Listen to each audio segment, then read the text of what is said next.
Hey guys, I just wanted to point out two things before I start this video. The first thing is, what a show NXT Takeover in Your House was. Wow, was it good. If you haven't seen it yet, then this video, and you don't want any of the matches, any of the results ruined, then do not watch this video. Click off right now and maybe watch it once you've watched that video, once you watch the pay-per-view. But if you have watched it and you've just come from the WWE Network, or you just come from the WWE Network to come on YouTube and see if anyone's, doing live streams or anything about it, then you're welcome and thank you for stopping by. But anyway, we're going to get into the tallies of this show. I'm not going to show you the piece of paper I'm holding because it's got all the matches I was right and wrong about. But let's just say I was right about 2 matches, wrong about 4. So I didn't do very well in my predictions.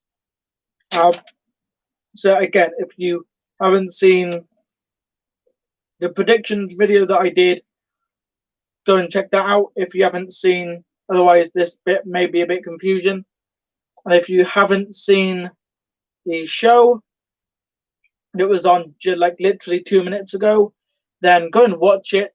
Fantastic show. It's on the WWE Network right now. Boy, did it blow me away. I just had to come and do this live stream to talk about it. But anyway, I was making a few notes through the pay-per-view, and I say a few notes. I made 1 note. Notes. Bullet point. Karrion Kross equals future star.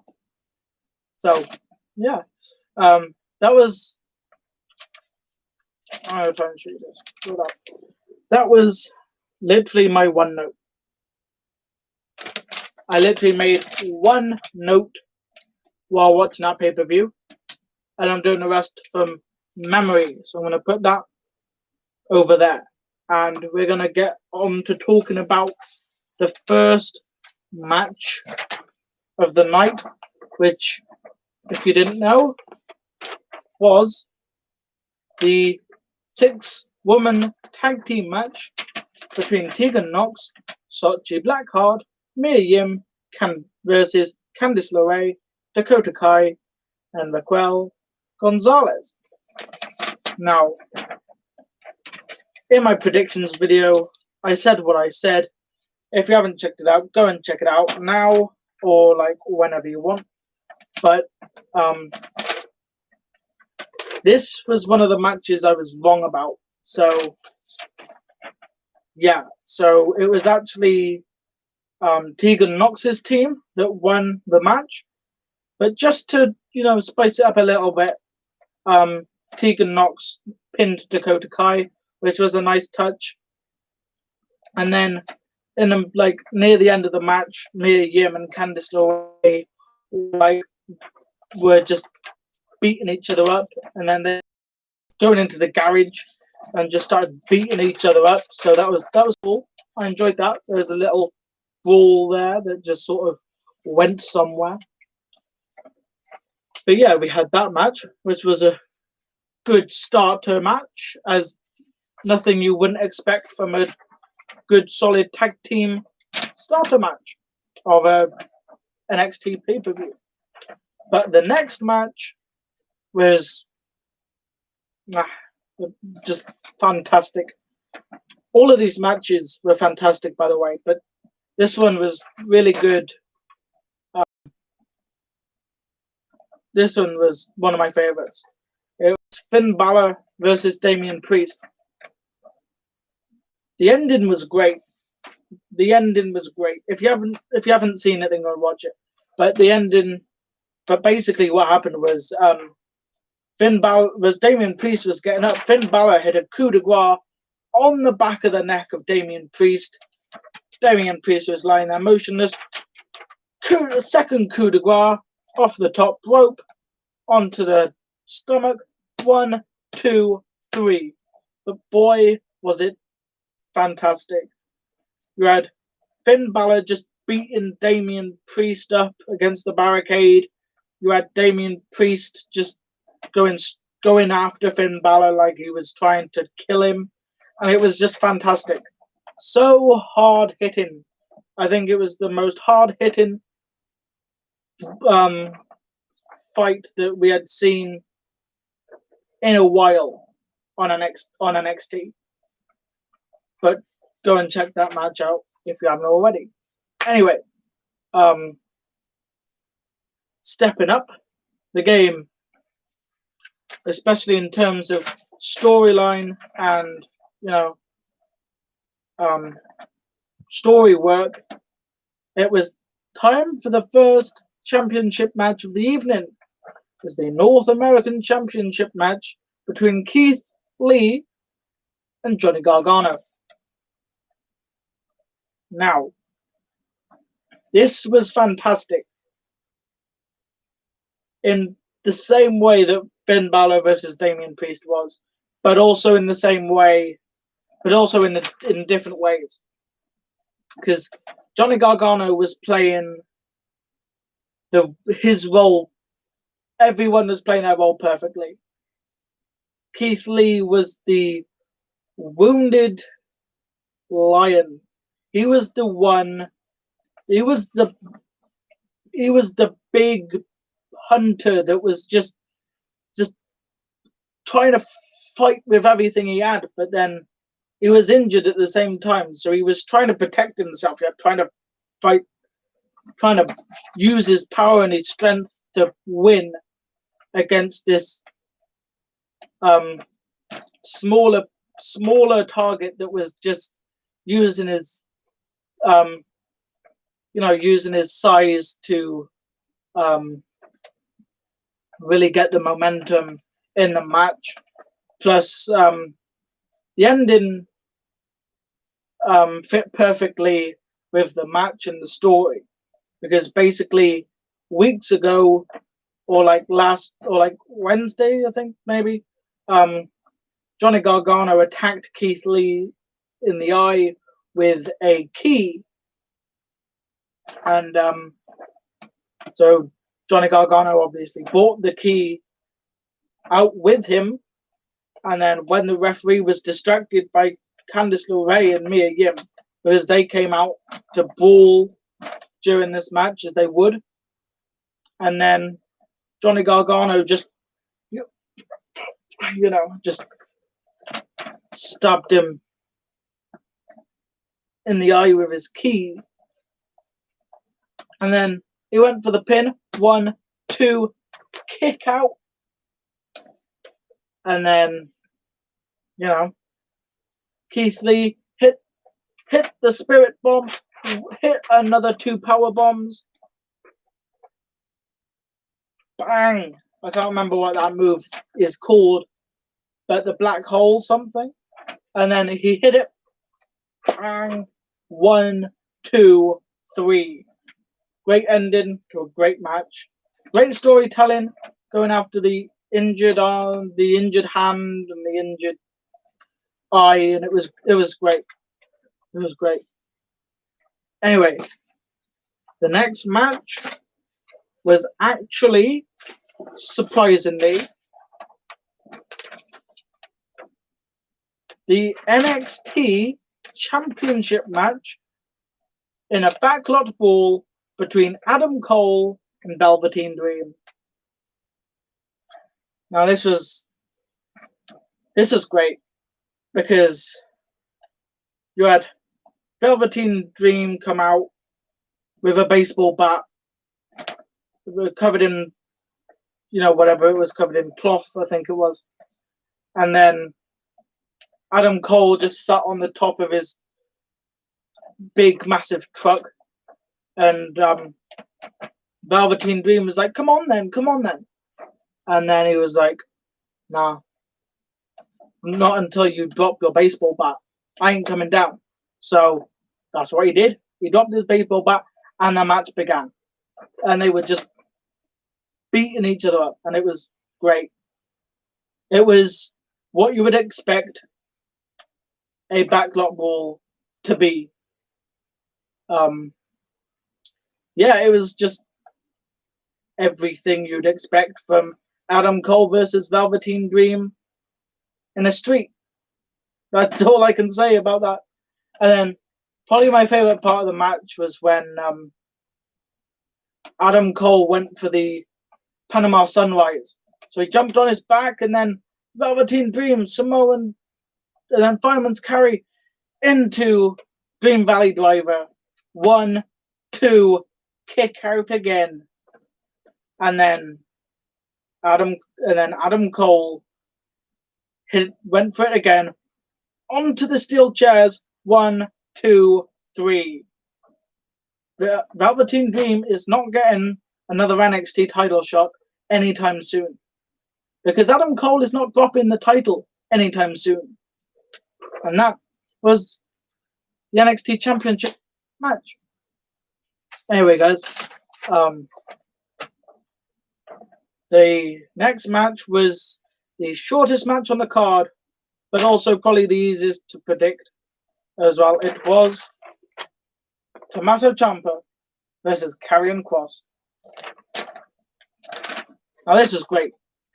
Everything about this pay-per-view was great. Everything about this match was great. Everything about all of these matches was great. This was just a fantastic pay-per-view and exactly what we needed.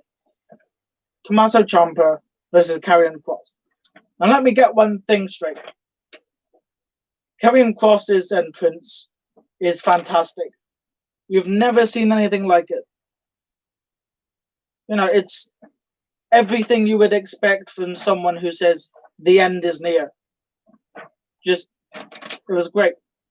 But Tommaso Ciampa, Karrion Kross was just bang, beating on him, and then sending him out of the ring, beating on him. And it was clear that he was getting all of the momentum in the match. And then suddenly, poof, Tommaso Ciampa was coming back. And then Karrion Kross locked in some sort of submission and knocked him out. He was out cold. And then, the referee rung the bell. Karrion Kross is your winner and future star. Anyway, guys, the last match. And if you watch the predictions video, you know what it is. It is the NXT Women's Championship match between Charlotte Flair, Io Shirai, and Rhea Ripley. Now, this match was everything that you would expect from these three in one match. This was the perfect blend of talents. You had Charlotte Flair, the athletic, the technically gifted, and the powerful. You had Rhea Ripley, the technically gifted and the powerful. You had Io Shirai, the high flyer of the match. And all of their roles showed perfectly, especially in some of the spots.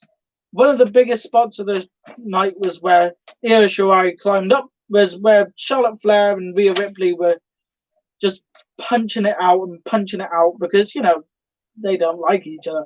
And then throughout all this carnage, Io Shirai climbed up to the top of the house and just bang, corkscrew, cross-bodied onto both of them, and then sent them back into the ring. And then Charlotte Flair, and then the ending was great as well. Charlotte Flair locked in the figure eight onto Rhea Ripley. We all thought it was going to be over. Tap, tap, tap. When Io Shirai came out from the sky, delivered a moonsault to Rhea Ripley. 1, 2, 3. While she was still locked in the figure eight. It was a great ending to the show. That, especially when that match started, I was worried because basically, as you would have noticed by those results, none of the titles had changed hands. It was just as you would expect from an In Your House show from history.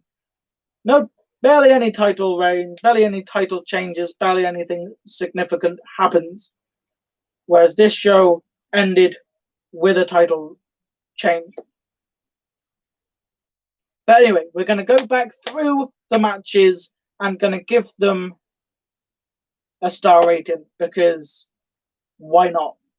Anyway, guys, so we're going to go from the main event to the first match. So, triple threat match. 3.5 stars out of 5. This is going to just be quick fire because I'm tired and I want to go to bed. So, this is quick fire. Tommaso Ciampa versus Karrion Kross. 2-star because I can't give it any higher because it was like 3 minutes. But I would say about 2.5. You know, Adam Cole versus Velveteen Dream.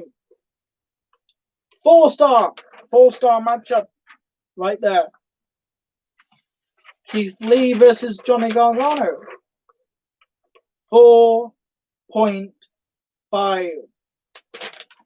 4.5. Whew.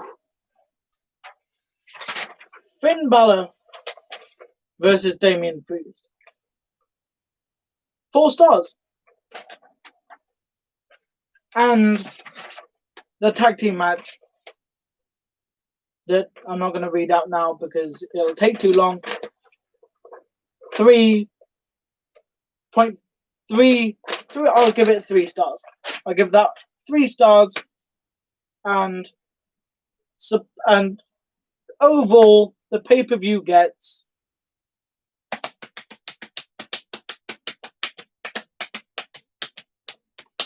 4 stars. 4 stars pay-per-view in the books. It was fantastic. If you guys haven't checked it out, go and check it out as soon as you can.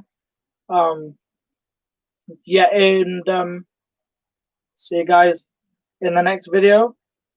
Give it a like, give it a thumbs up. Hit the big red button to subscribe because I am hitting that big red button to end the stream in about 2 seconds. So hit that big red button to subscribe to show your support, and I'll do more of these. I'll also be doing a Fortnite live stream tomorrow because you guys, the people on Instagram wanted me to do a Fortnite video every single day this week. So I'm going to be doing one every single day this week, see how it goes, and then maybe we'll keep it up. I'm not quite sure. But anyway, guys, hope you enjoyed the video. Hope you give it a like. Subscribe to the channel, and I'll see you in the next one. Goodbye.